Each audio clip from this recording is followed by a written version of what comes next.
for the 76ers. And looking at the Charlotte Hornets, we've got Williams. We'll be watching him boxing out and maneuvering for the easy baskets inside. They'll be counting certainly on his production. And it's Bridges in at the 4 slot. Here is Edwards. George with the ball. Goes up to the stripe. Buries the jump shot. George has got the opening basket of the game for the 76ers. You know, that's one way he can finish, but not the only way. He's got a lot of tricks up his sleeve. On defense, Philadelphia.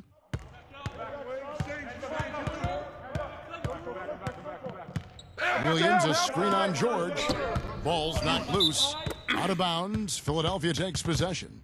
And now Doris Burke has an update from the sidelines. I was able to catch up with the head coach of the 76ers. One of the most important things he wants his team to do defensively in this game is to maintain pressure on them on the perimeter and not allow them to get into any rhythm or flow in their long-range shooting game. We'll see how disruptive they are, Kevin. Doris, thank you. Obviously, Clark, the 3-ball is a big concern for any defense. Well, yeah, it is, Kevin, but the upside is you're not getting broken down in the lane and you're not giving them free throws, but you still have to challenge those shots. And so here's Charlotte. Paul George making his last shot. Miller, the pass to Williams. He is hauled in by Paul George. Excellent. Really solid job, actually, by the defense to get in his way as he was going up for that one. 40 seconds left to play in the first quarter. And that is good. George has got 6. Here's Charlotte. 6-point game. Miller outside. And that's out of bounds. Charlotte will retain possession.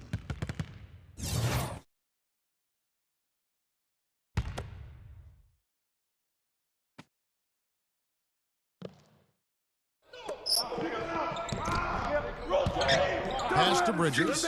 Beyond the arc. The shot is off. So Philadelphia will take it the other way. Guys, this offense very effective. Going right at him. And this is where you just start picking apart the defense, and now you take their confidence away. You can really take control of this game. Well, that shot keeps them at 100% from the field this quarter. Paul George with the steal. And that one is stuffed right through. Huge advantage for them already. And as well as they've played at both ends so far, this lead might continue to grow. Now about 2 minutes gone here in the first quarter. Here's Bridges. Charlotte no good that time either. So as we end the first quarter, already a double.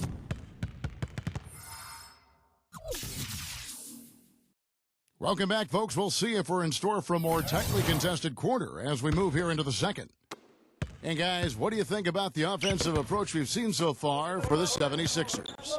Boy, they've come out of that locker room with the hot hand. Those jumpers have been falling for them. And the other thing they're doing is forcing a lot of turnovers, and that's helping them to get easy points at the other end. I think it's fair to say that the top of the Eastern Conference has been getting tougher over the last few seasons. Unfortunately for the Sixers, they've headed the other direction. They've been going south, and it's part of why they were on the outside of the playoffs looking in.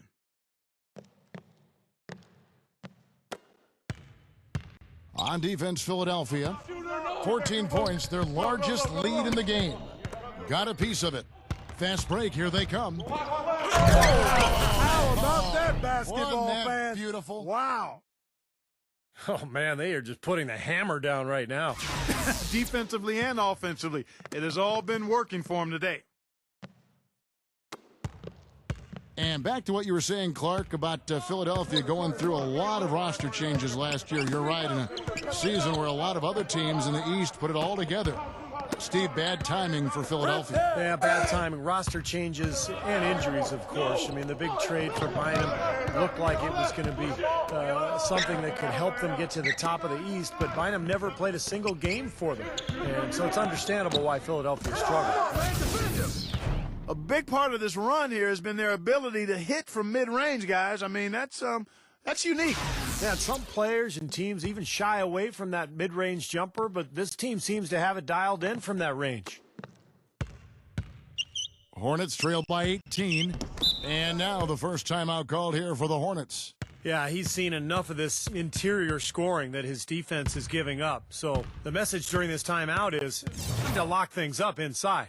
You know, sometimes a group can just get spaced out on defense. They're not connected and playing 5 as 1, and usually a timeout can help you refocus and recalibrate that defense. So it's the Hornets now. Plumlee with it. He's picked up by Drummond. Here's Ball. They get it again. Here's Plumlee. Bridges looking to end the run. And the bank shot is good. Well, it took a while, but somebody finally got a shot to go. You know, I was starting to get a little concerned for them. I mean, it hadn't been pretty to this point. There's a 4-second difference from the shot clock to the game clock. Gets it to go. If it ain't broke, don't fix it. They keep getting in the paint and keep scoring points. Keep it going. Yeah, not a lot you can do defensively when they continue to get the ball inside and get these easy shots. Fires the 3. It's hauled in by the 76ers. Outside Lowry. And he drains the 3, but let's see. They may need to review it. I'm not sure the ball was out of his hand in time. And we are not going to halftime just yet. Officials signaling they are going to review the tape. And I know some people are still opposed to using replay in situations where the call doesn't have a direct effect on the outcome of the game. But I think it has to be used if there's a questionable call, no matter what it is. No, I understand the argument against it. It does interrupt the flow of the game a little bit, but it's hard to stand by and simply let an incorrect call stand. And they're going to count it. They're overturning the original call after looking at the replay. Now, presented by Sprint. It's the Sprint Halftime Report, presented by Sprint. Well, we're getting back to the action now. It's been a one-team show so far. We'll see if that changes here in the third. Really an incredible game from Paul George. He is a dynamic scorer, guys. That much we know. And I'll tell you what, his talent was on full display there in the first half. Steve, he is a hard man to keep down, and so far, they've been unable to do it. And Doris Burke has a report for us from the sideline. Guys, it might surprise you that when James Harden was back in college at Arizona State, he had an influence you might not guess. Former NBA player and coach Doug Collins, who often visited Phoenix. Harden said, quote, "He taught me a lot. He mentored me, told me I had to have a motor. I was nonchalant, just sort of chill. My sophomore year, the reason I came back to college was to learn to build my motor up. He was the reason for that." Guys, always great to have that kind of guidance along the way. It certainly is. Thank you, Doris. He's really dedicated himself, and we've seen the results on the court.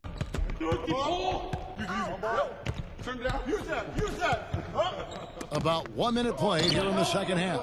Miller, no luck. Oubre, there's the killer two-handed slam. I like the way they've played here in the first half. Just an intelligent floor game, getting good shots. Numbers certainly back that up. They're shooting a much better percentage.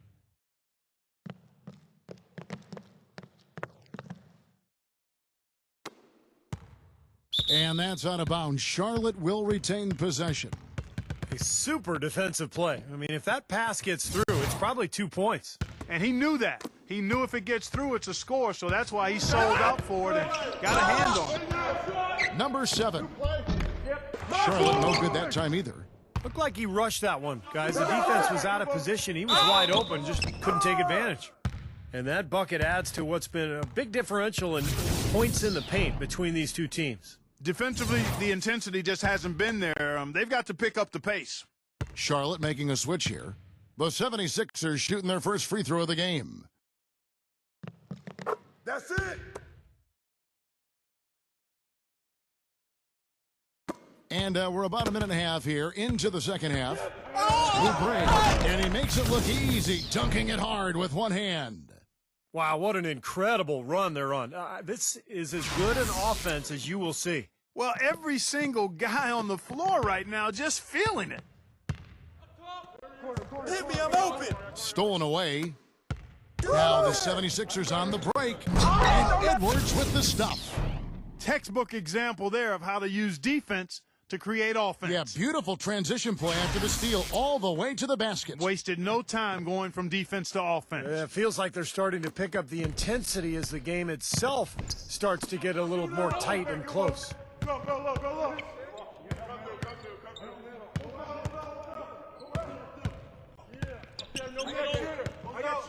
Here's Ball. They can't stop the run with that one. And they needed that hoop to try to stop this run. And they just seem to keep coming up and got to slow it down and get a good shot. And at the end of the third quarter, a huge lead in this one may all. And we welcome you back as we get going here in the fourth quarter. The final quarter of play can change everything. And guys, what do you think about the offensive approach so far that we've seen for Philadelphia? Well, it's been an outstanding game for them in the open court. Their fast break points really stand out. And the other thing they're doing, Clark, is scoring a lot of points off turnovers, forcing mistakes, and cashing in. Shot clock at 6. Oubre. The feather touch on the finger roll. Beautiful. Well, it's a wrap, fellas. No way you come back in this one. Not anymore. Any chance of that happening went out the window a while ago. Here are the Hornets with the ball.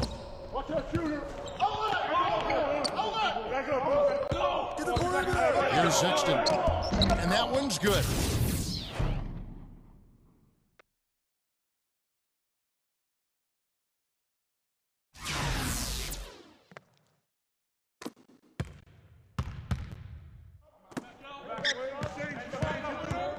Kicks it to George. Lets it go from deep. Another 3 for Philadelphia. How many times have we seen a possession like that from them today, ending with a basket coming off a pretty pass? Well, if you just looked at assist as the measuring stick, they've been by far the better team. Williams double team. Here's Connaughton. Good, and it's Williams who picks up the assist.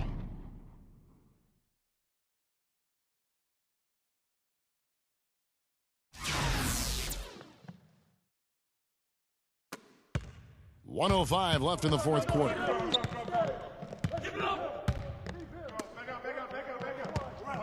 Oubre.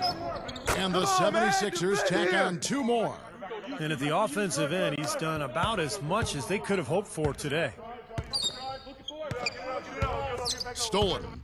Now the 76ers on the break. Now that's how to finish the break. Throw down with force. And they're not finished yet. They're going to make sure about this win. Yeah, that's how you close out a game, Steve.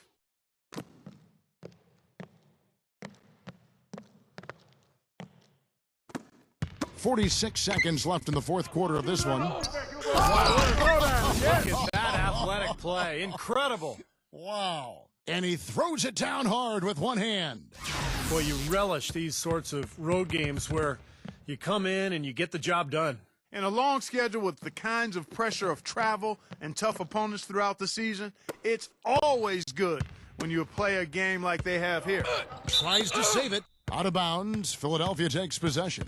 Well, he just didn't make the catch, didn't look the ball into his hands. He must have thought the ball was going somewhere else. And the 76ers making a change here. Taken away. Here's Plumlee. Throws down the breakaway jam. This run probably just a case of too little too late. But at least they're still going after it and playing hard. It would have been very easy to throw in the towel a while ago. 7-second difference, shot and game clock. Pass to Baker. Puts it up from 15, and the jumper is on the mark. The Hornets have gotten all 3 of their shots to drop here in the fourth quarter. They came out of the break on a roll.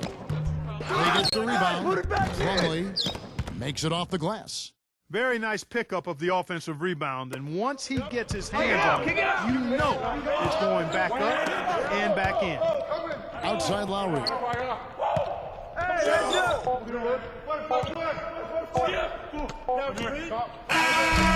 No good. So it's the 76ers winning this one easily. And this one was such a lopsided victory. They never let up. They were full throttle from the start. And that'll do it for Clark Kellogg, Steve Kerr, and Doris Burke. This is Kevin Harlan saying so long and thanks for joining us as we leave you with the Jordan Player of the Game.